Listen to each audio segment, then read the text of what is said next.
Thank you so much, everyone, for coming tonight to this very special panel event. I'm Dr. Shamian Caballero, the director of the Mixed Museum, a digital museum and archive that shares and preserves the history of racial mixing in Britain. And I am thrilled to be chairing tonight's panel discussion, which is organised and supported by Bloomsbury Children's Books, the Foundling Museum, the Mixed Museum and Anglia Ruskin University, to celebrate the release of E.L. Norry's wonderful children's book, Fablehouse, which is inspired by the real-life stories of Britain's Brown Babies of World War II. So tonight, we have brought together three remarkable people who all have a special connection to this little-known but important part of Britain's wartime history. Emma Norry, who writes under E.L. Norry, the author of Fablehouse. Anne Evans, at the end, who grew up in Honeycutt House Children's Home during World War II, the real place that inspired the children's home in Fablehouse, and historian Professor Lucy Bland from Anglia Ruskin University, author of Britain's Brown Babies, the award-winning book that inspired Fablehouse. And if you've visited the Mixed Museum, you'll see that we host a special digital exhibition curated by Lucy on the history of Britain's Brown Babies that features many of the personal stories of the 60 people Lucy spoke to who, like Anne, share these unique experiences. And the exhibition, which won the Museums Association's Museums Changed Lives Awards in 2021 for Best Digital Engagement, has become a living, growing archive of the histories of this group, who continue to get in touch as word spreads and to share their own stories. And as the history becomes more known, we see new shoots emerging in other spaces, including literature. So we were delighted when Bloomsbury Children's Books got in touch with us to tell us that one of their authors had written a middle grade children's book inspired by the histories Lucy shared in her research. And after meeting Emma, we were even more keen to help share news of this incredible book that will help a younger generation connect with this special history. So tonight's event is a culmination of our partnership with Bloomsbury, and we are delighted that the Foundling Museum has joined with us to also support the sharing of this history. And our event coincides with the Foundling Museum's Finding Family exhibition, which if you haven't seen yet, I urge you to see. I looked at it earlier before and it's incredible. This runs through to the end of August 2023, and it explores the idea of family through a broader, more inclusive definition that invites visitors to consider where our own sense of connection and identity lie. And tonight we'll be exploring some of these issues in our discussion with Emma, Anne, and Lucy. So there are so many places we could start, but I think perhaps the best place is to start with you, Lucy, and if you could just give us a brief background about the Brown Babies. Who are they? Where did this term come from? What can you tell us about them? Okay, so this term, you might think, what is this peculiar term? This term was invented by the African American press after the Second World War, and it referred to the children born in Britain to white British women and African American servicemen. And people don't realise, or many people don't realise, how many Americans were over here during the war. Between January 1942, just after they joined the war, till 1945, there were 3 million Americans passed through Britain, of which 8 to 10% were African American. It was a segregated army. They had to do different jobs. They couldn't bear arms in Britain. They had different dances they went to, so-called black nights, etc. They had different places they lived, whatever. But of course, inevitably, they met local women and children were born. Now, the estimate is 2,000, which may not sound a big number, but when we think about that period, actually, Britain, by the beginning of the Second World War, there really were only about 8,000 to 10,000 black and mixed people in the whole of British Isles. And so, over a period of 3 years, you get at least 2,000. I think there are more, actually. But just because I have now talked to more and more people, that just seems to be a bigger number than that. Anyway, so you get quite an increase, but they're in very isolated areas in terms of very white geographical areas, because where the GIs are based are East Anglia, South Coast, South West, South Wales, some around Liverpool and Lancashire. I'm sure they were in Scotland and Northern Ireland, but I haven't found those people yet. But anyway, they were growing up in those very white areas without any role models on the whole. And so they were growing up illegitimate, which I think today is hard for us to appreciate the stigma of illegitimacy then. And they're illegitimate because the American army refused to allow black GIs to marry their white girlfriends. And if they were put, so all GIs had to get permission to marry from their commanding officers, who were invariably white, and they would refuse. And if they were pushed, they would say back in the, as it was then, 48 states, 30 of those states had anti-miscegenation laws, laws that forbade marriage between whites and blacks. So these children are growing up illegitimate, mixed race. Nearly half are put in children's homes. Others are kept by mothers or grandmothers. I think I've said enough. We'll come back to some of this. Yes. But I wonder if you could tell us a little bit about how you found the people that you spoke to in your research, including Anne. Maybe Yes. start with how did you meet Anne? How did you get in touch? Okay, so I first learned about these children on the programme that you know about called Mixed Britannia, which is a 3-part series headed by George Alagaya, and the second part opens with him going off to meet his brother-in-law, who is one of these mixed-race GI babies. And there's another one, Brian, also in this. I thought, this is so interesting. I knew nothing about these children. I thought I knew quite a lot about the Second War, and I teach about the Second War, but I knew nothing about these children.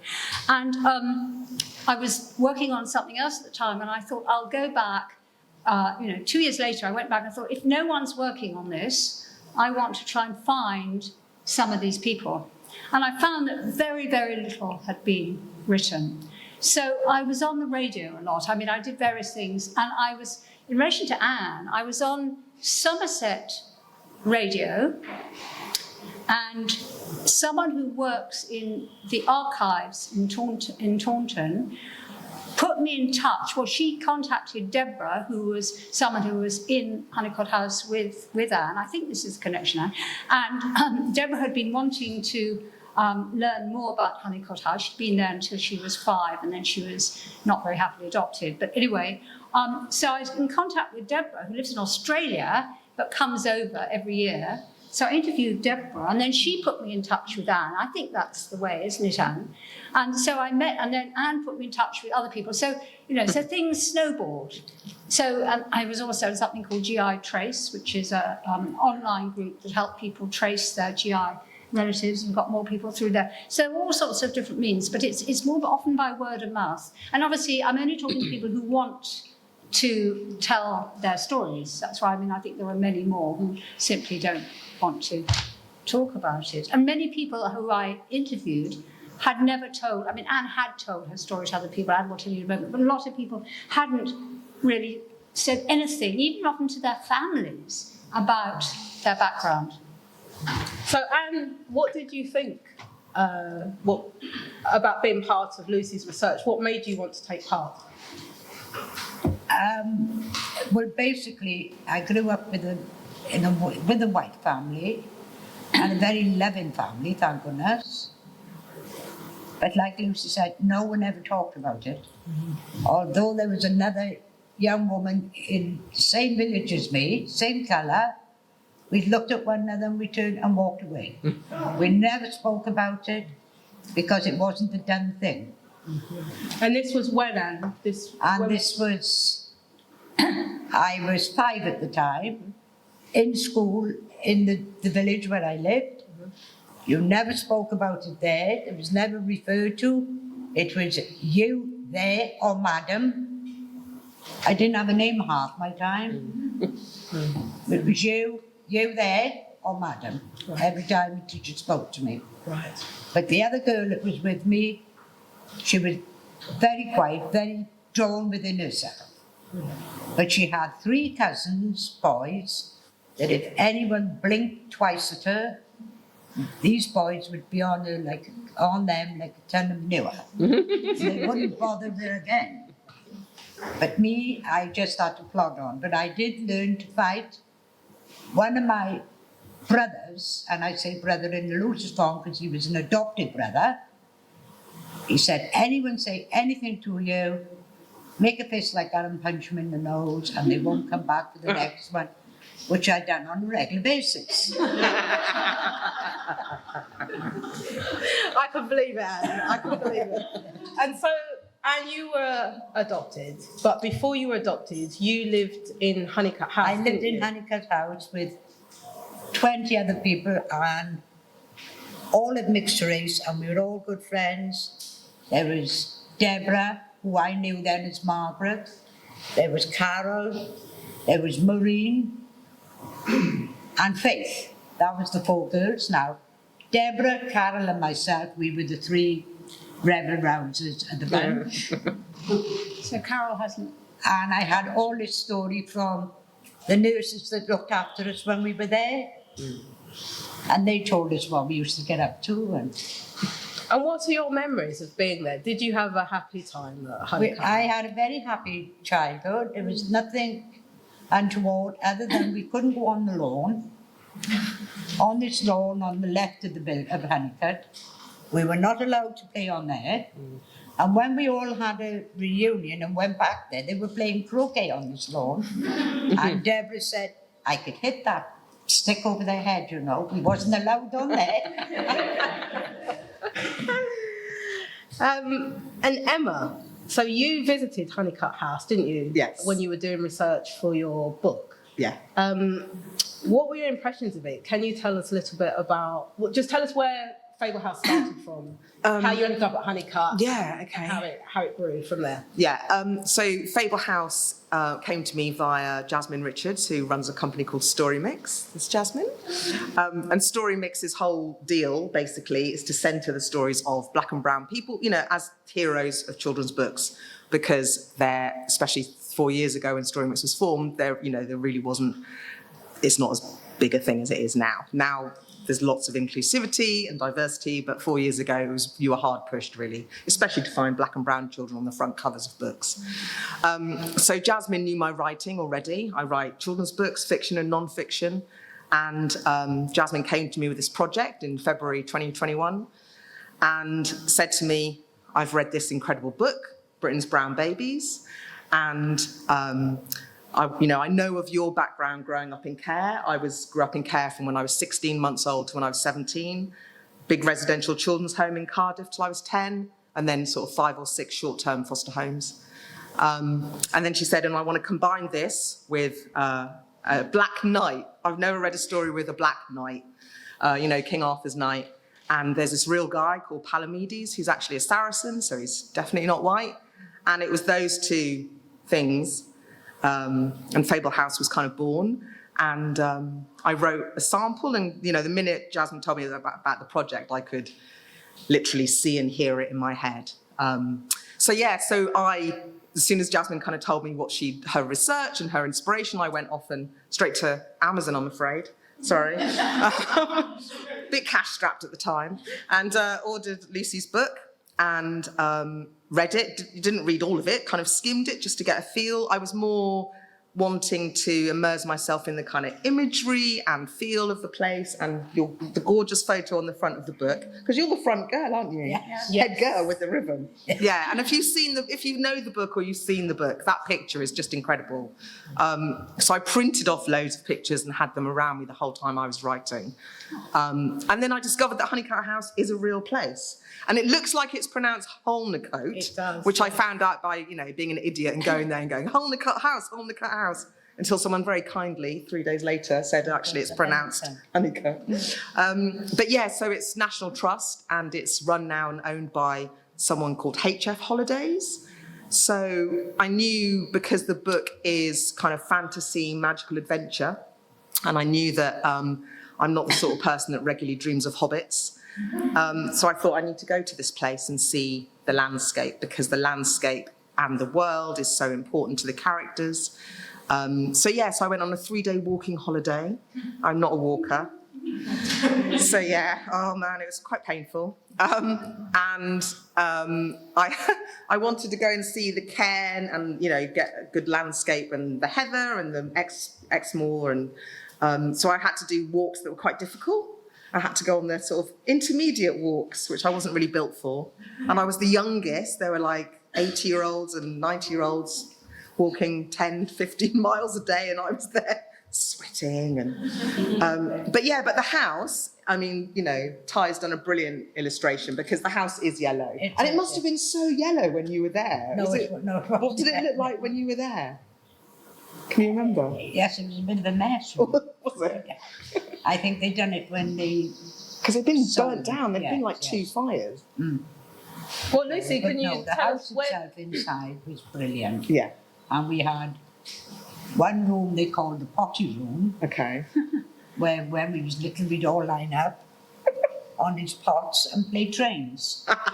Leon, which was the tallest out of every one of the children there, he was the train driver on his potty. And we'd shuttle along like this. And the nurses would be saying, "Come along, children, hurry up. We haven't finished yet. We haven't finished." So we had all that, and then we had another room where they brought different people. Paul Robeson was one of them. I remember him being there. Oh, yeah. Annette Mills with Muffin the Mill. Oh, yeah. She was playing the piano there. And where we used to chew on this piano, and one of the nurses said, "See that mark there, that's your tooth." I said, "Well, I've lost that one, so it must be a neck." So when we were there, and Carol was there, Deborah was there was a load of us there that grew up there and still felt as if we'd gone home. Yeah. And then, All separate lives. Sorry. how did you view each other? Because you were there without your parents. You were looked after by the nursery nurses, who I believe were quite young girls. Well, 17 and 18-year-olds they were. But they were brilliant. I mean, you had so many nurses per child. Right. And then they took us under their wing. I had two nurses. One was, I can mention names, can I? Yeah. Because they have passed now. Yeah. One was Betty Banwell, that used to take me up to Selworthy Green, Oh, yeah. take where the me tea to room the is. tea room there. And the people that owned that, then it wasn't a tea room then, it was just an ordinary house. I'd have a glass of orange squash and a Mary biscuit. And Betty said, "We're finished with that now. We're going to go." "All right, yes." And you had Mary Hebditch, which was Mary Peach at that time, used to take us into Minehead, and she had photographs done of us. Oh, nice. And they had cameras and took photos themselves. But no, they were lovely. Do you remember having the photographs taken of you that on the front of the book and that Yes, we've seen that are in the museum? You remember having those? Yes, I remember that. And I also remember when people used to come and see us to adopt us, which was not very pleasant. No. We still had that in the 70s and 80s. Yeah.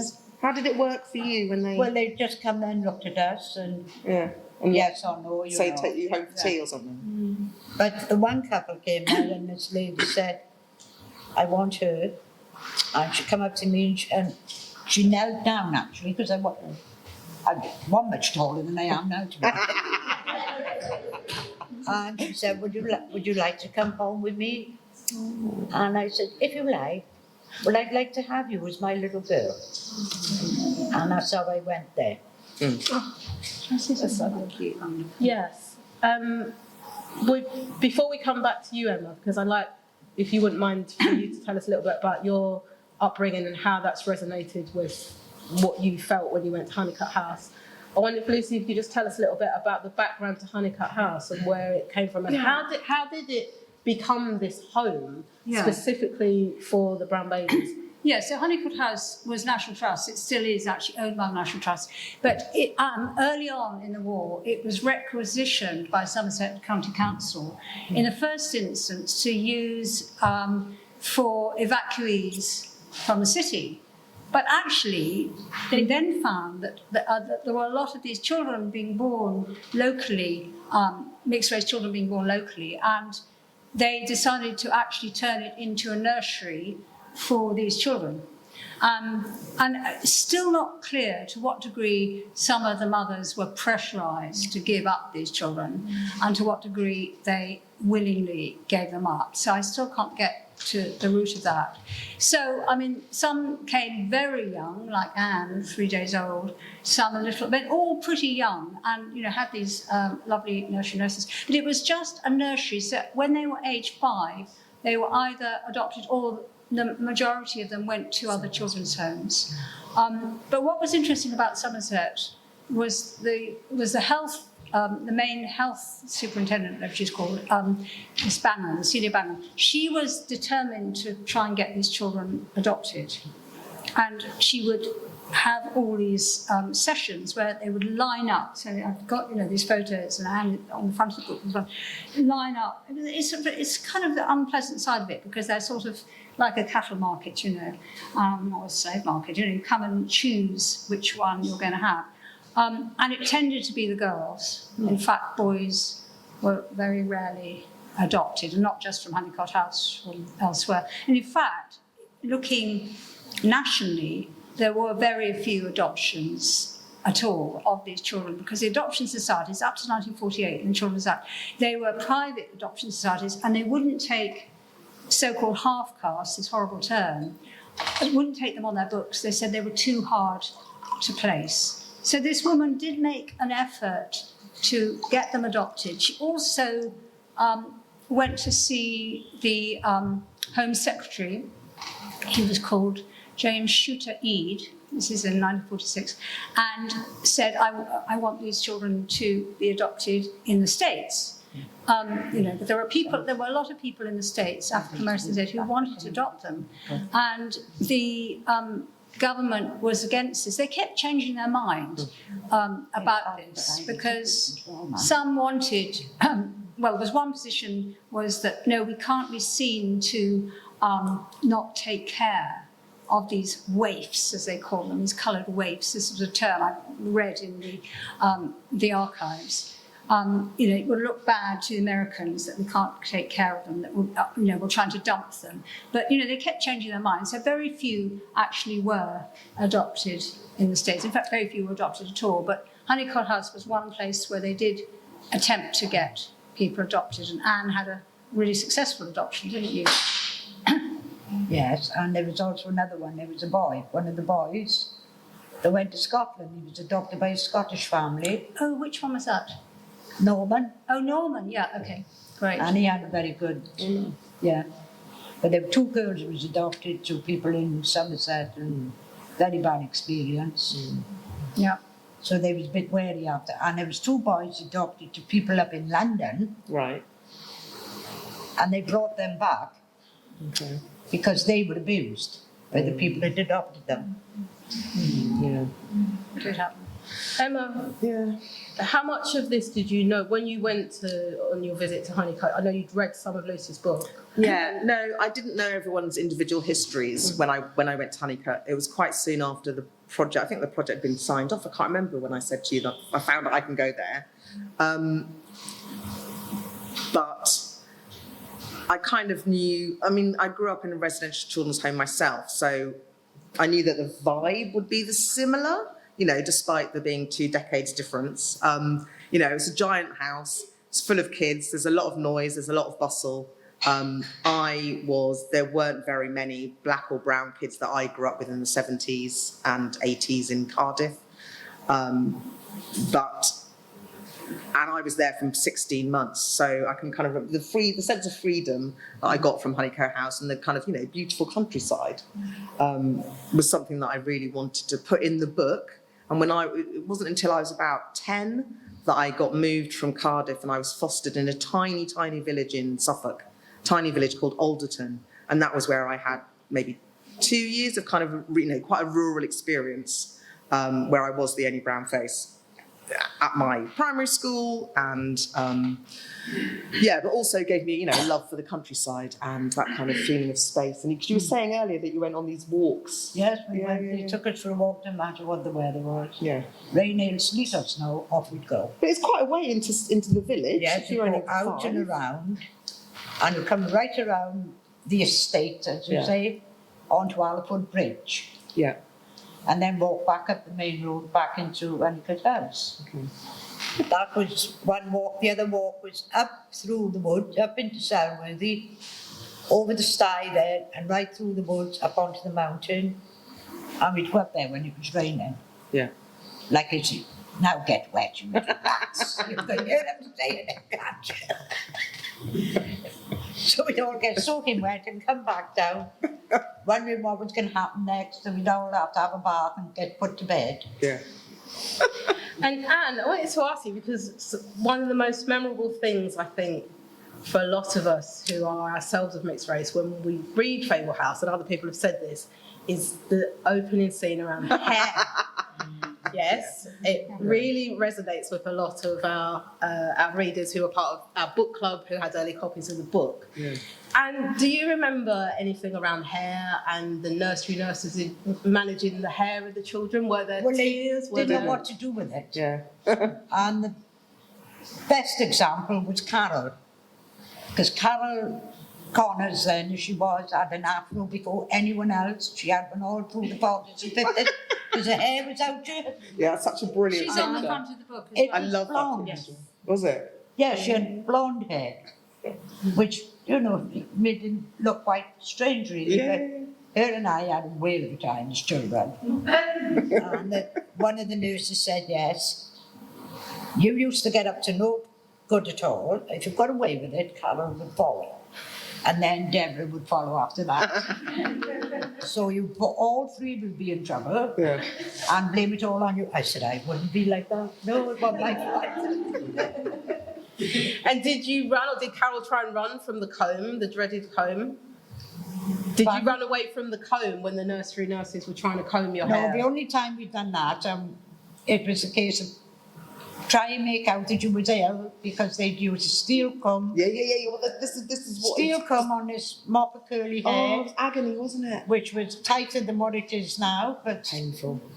I sweat. And I'd be there raking down like that and crack it. Ugh.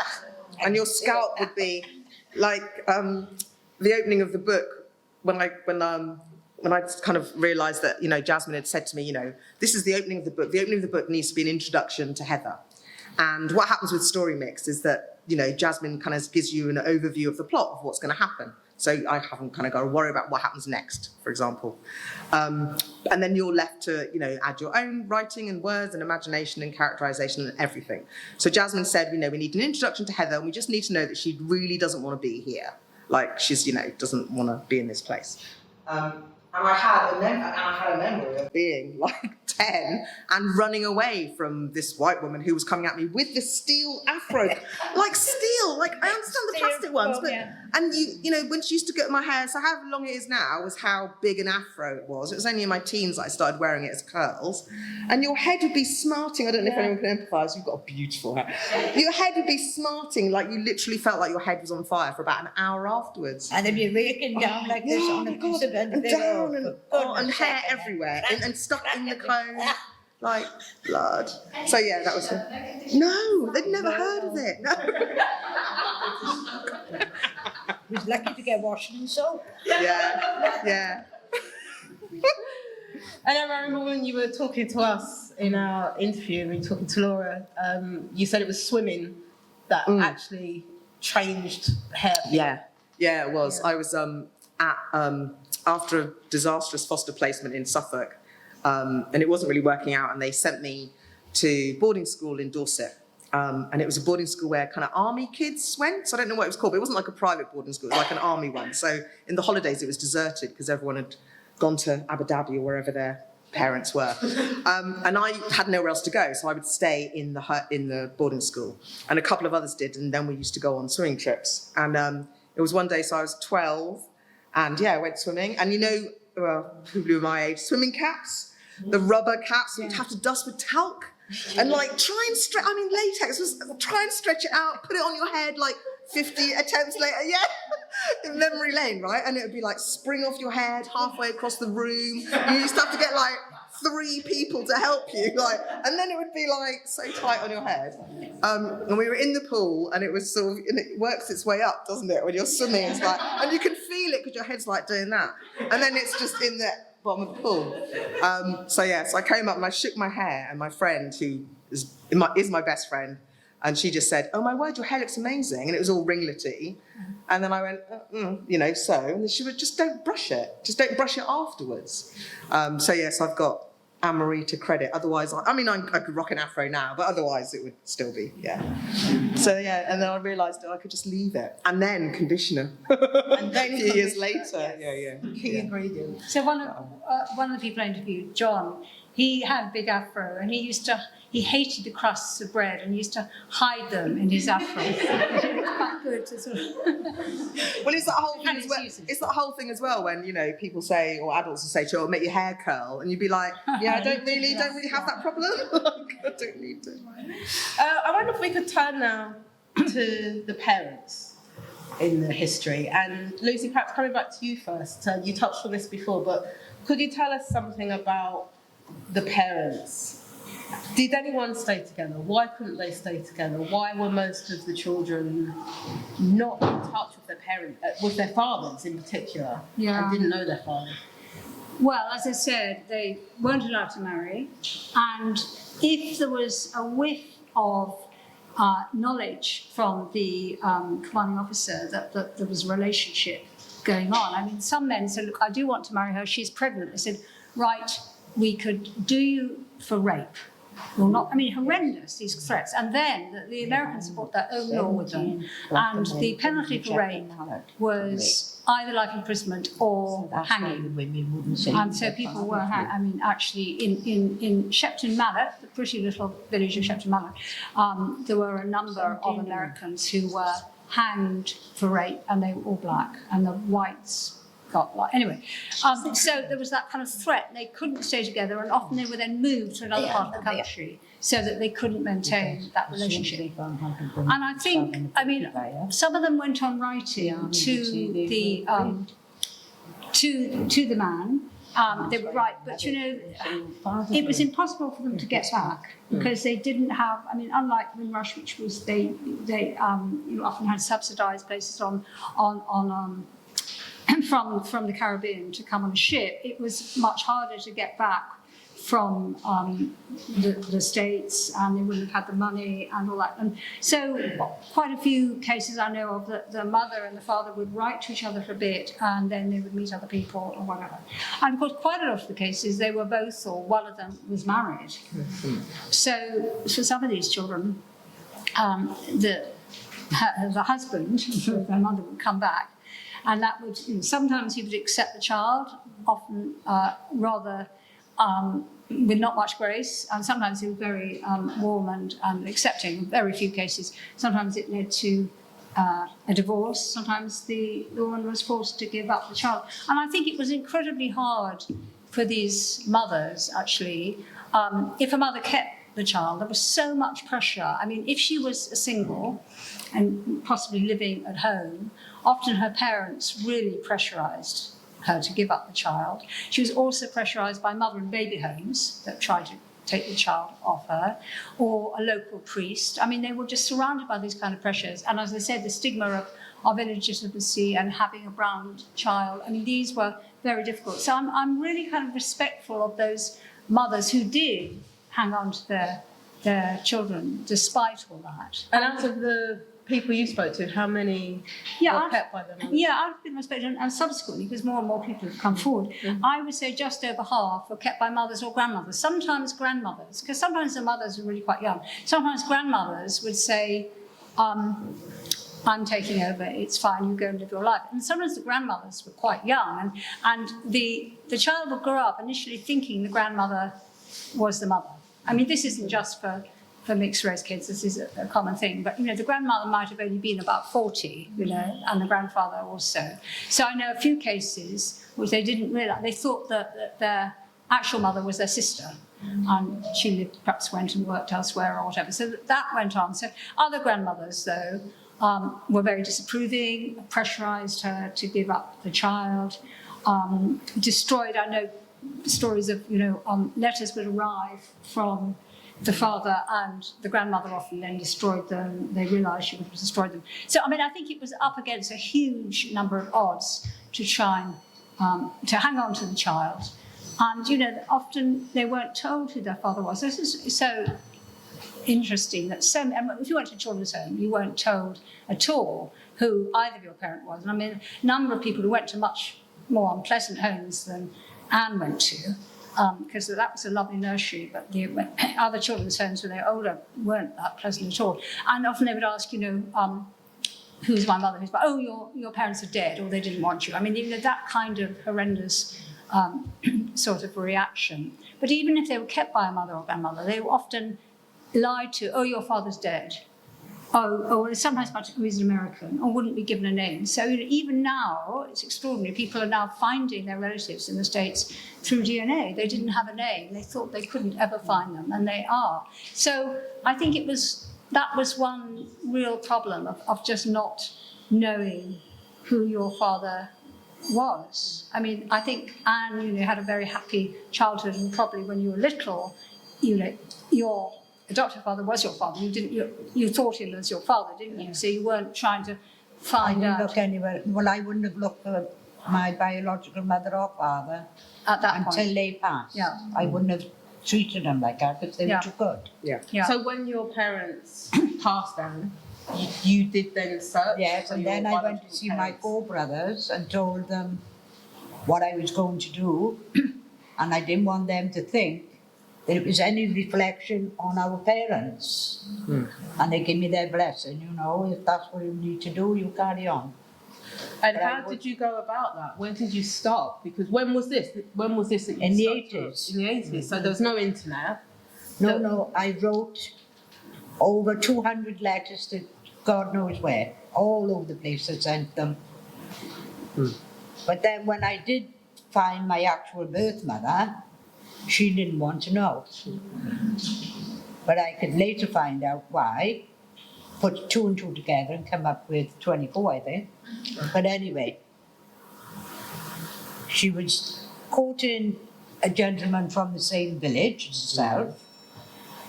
She then enlightened him she was pregnant. Now this man was serving in France, so he asked if he could come home to marry his pregnant girlfriend. Well, of course, when I was born, she knew I wasn't his.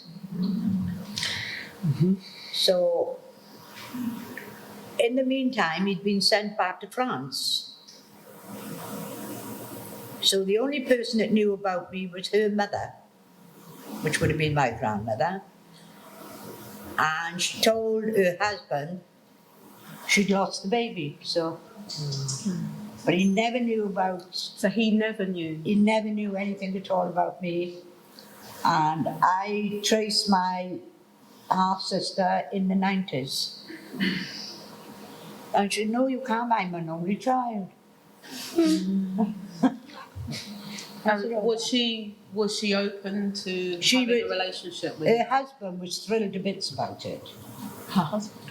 Her husband, and he said, do you know, you made my year. Because this biological mother of mine was a nasty piece of work. So she made my day too by not having me.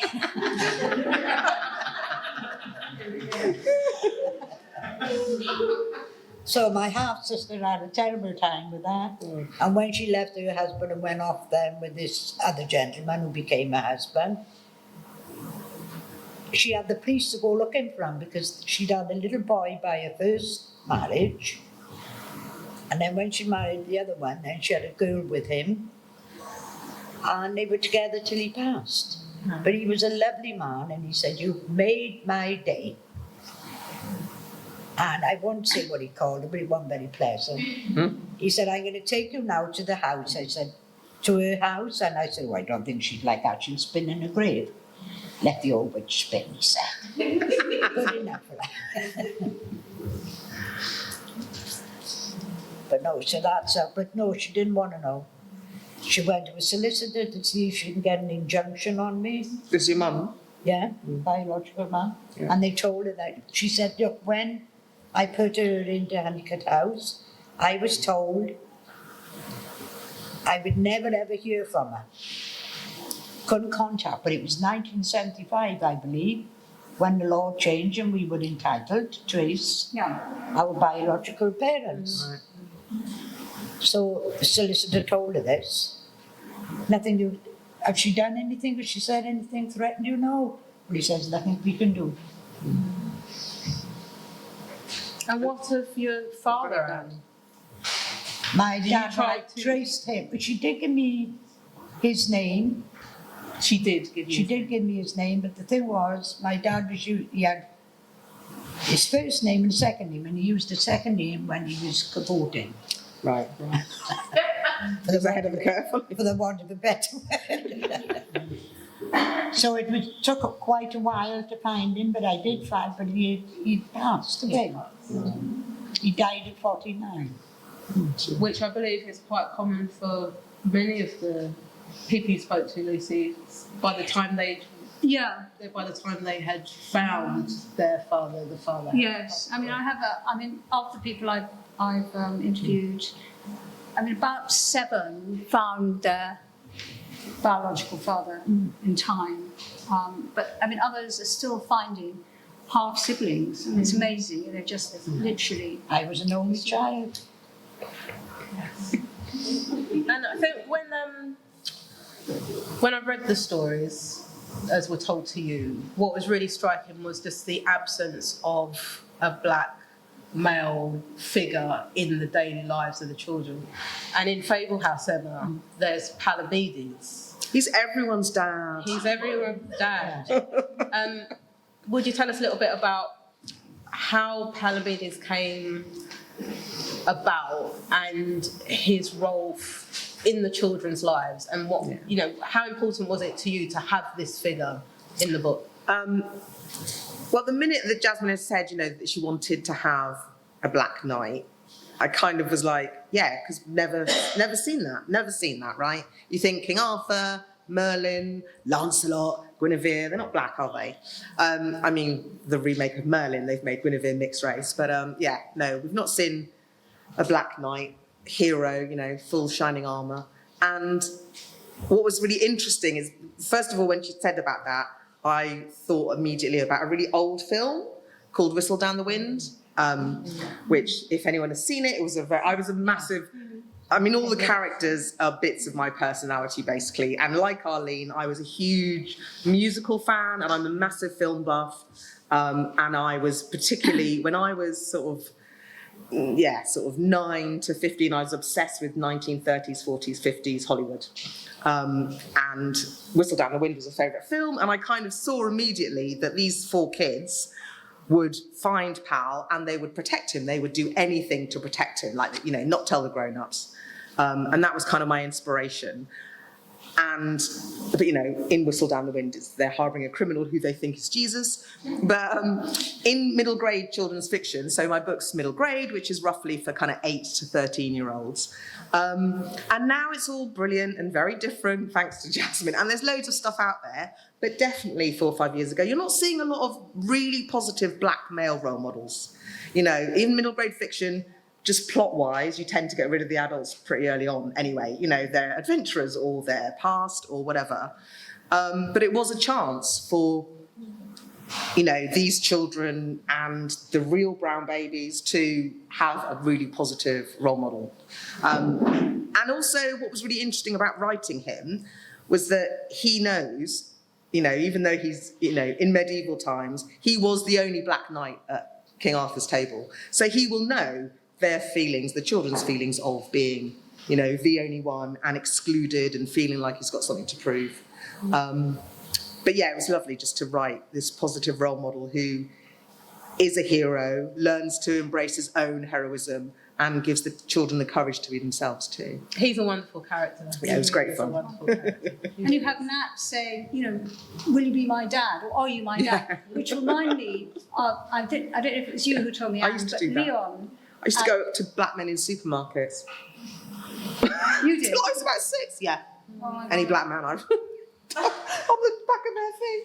I used to be like, can you just keep her home now? Don't bring her out to wherever it was. Because Leon used to go up when people came to choose a child. always ask him. Will you be my mummy? Will you be my daddy? That kind of desperation. But you went up to men as you want. Yeah, just complete strangers when I was really little. And I used to say to them on a regular basis, you come in here to be my mum.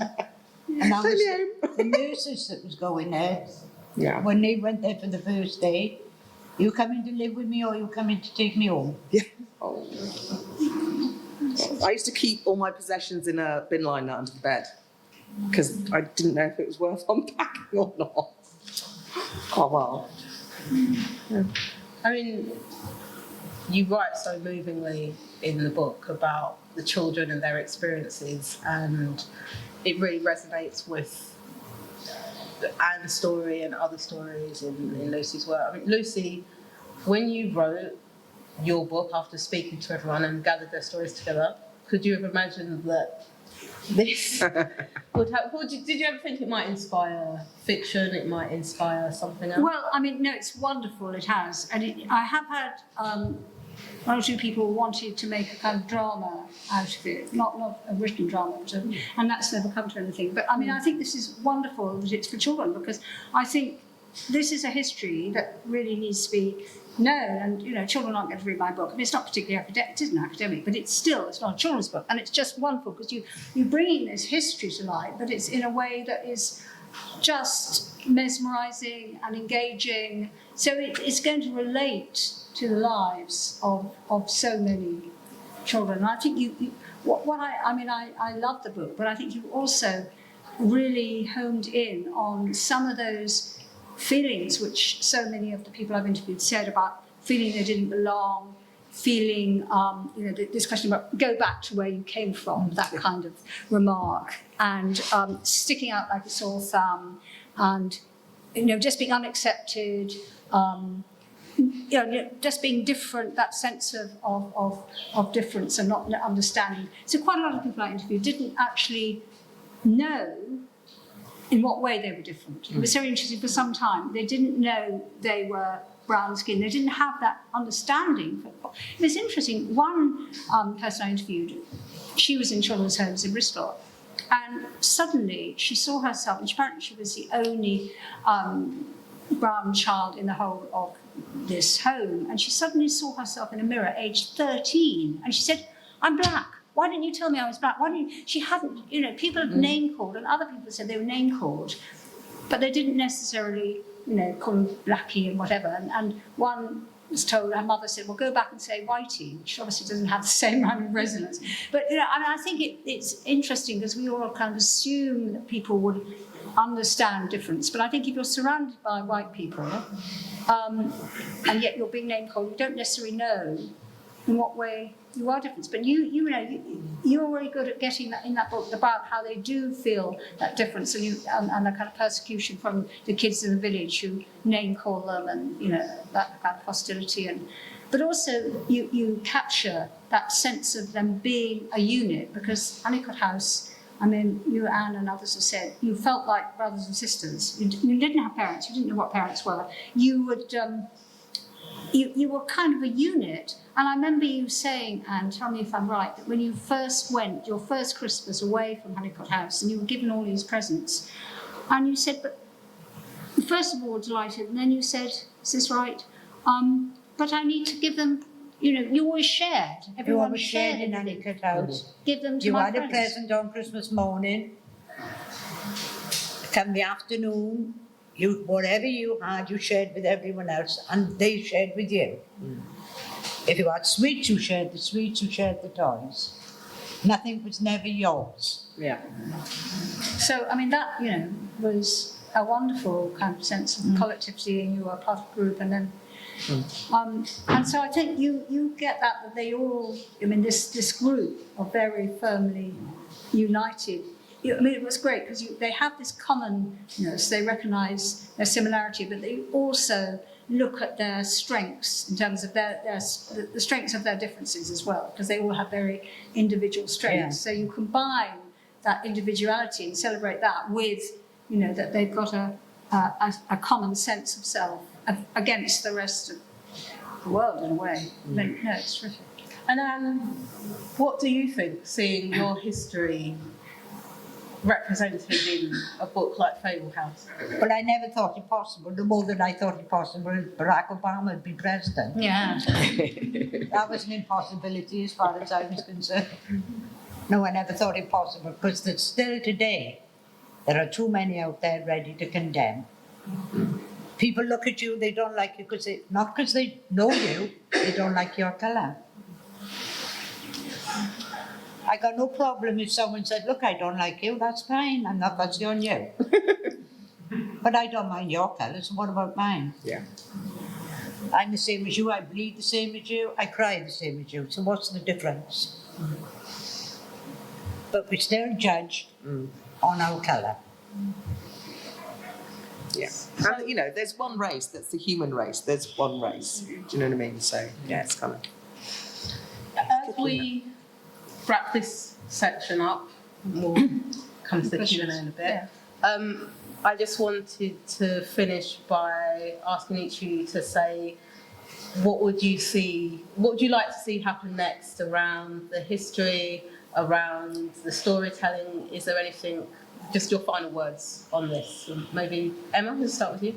Oh, thanks. No pressure. Okay, so I've done a couple of school visits, you know, to kind of years 5, 6 and 7 as part of the tour of doing book. And what's been great about the school visits is, you know, nobody knows this history. You know, you kind of can't feel bad for what you don't know. And now in schools, they know about the Windrush, and that's fantastic, but none of them know about this history. So that's amazing. And then it's great because to one girl at one point, she just went afterwards, she said something like, I said something like, oh, you know, if you want to find out more, you can go to the Mixed Museum. And she's like, I ain't going to the museum, no museum. And I was like, you haven't got to go anywhere, it's online. And that was fantastic, you know what I mean? And I was like, I would like to see, it was great. I was like, oh, you got me, you ain't got to go anywhere. Yeah, she was there, you know, you get the older years that are a bit scary. But I personally, it's only valuable if it's a conversation that's carried on. So I think, you know, it's a perfect, not just the book, but it's a perfect history to, you know, classes, year 6, year 7s, to look at the Mixed Museum, to look at the archives, to start asking questions, to start having conversations. I personally would love to see, you know, theatre, like extracts read out, and even like real brown babies reading out bits, or like some sort of interactive theatre. And, you know, World Book Day, I want to see a few little boys dressing up as Pal. I want to see some Black Knights come World Book Day. Do you know what I mean? I want to see, like, all people with hair like this. I want to see it combed out to be a massive, great afro. There needs to be like a, you know, and because there's so, especially around being in care as well and growing up in that kind of environment. And with being mixed race, dual heritage, both, not half, however you want to phrase it, there's a lot of shame and there's a lot of stigma and there's a lot of people feeling that they can't talk about things. But I think however uncomfortable it is, nothing changes unless you do have those conversations. Thank you. So.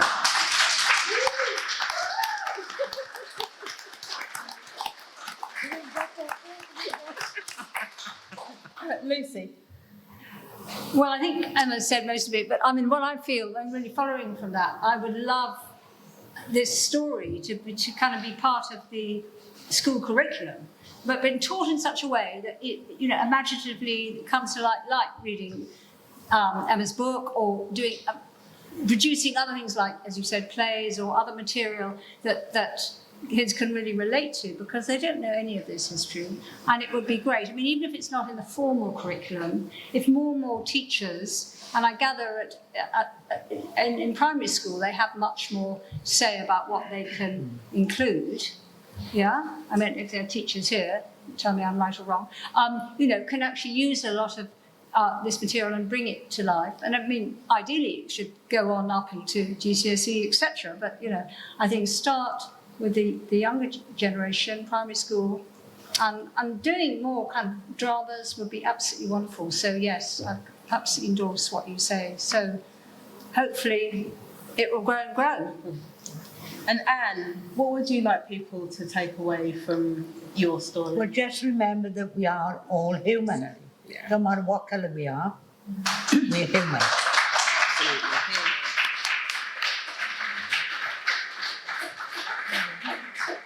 So, just to wrap up our session, thank you all so much for being so generous with your time and so insightful with your conversation. It's been a real honour to chair this and listen to your thoughts. If you'd like to know more about Lucy's research, Emma's book, or see some images, and we even have a video of Anne and more photos of Anne, you can visit the Mixed Museum, where you can find the relevant links. We are at www.mixedmuseum.org.uk. And so to finish up, thank you everyone, thank you to our speakers, thank you all for coming, and thank you again to Bloomsbury Children's Books, the Foundling Museum and Anglia Ruskin University for joining with the Mixed Museum to support tonight's event. I hope you've enjoyed it. Thank you.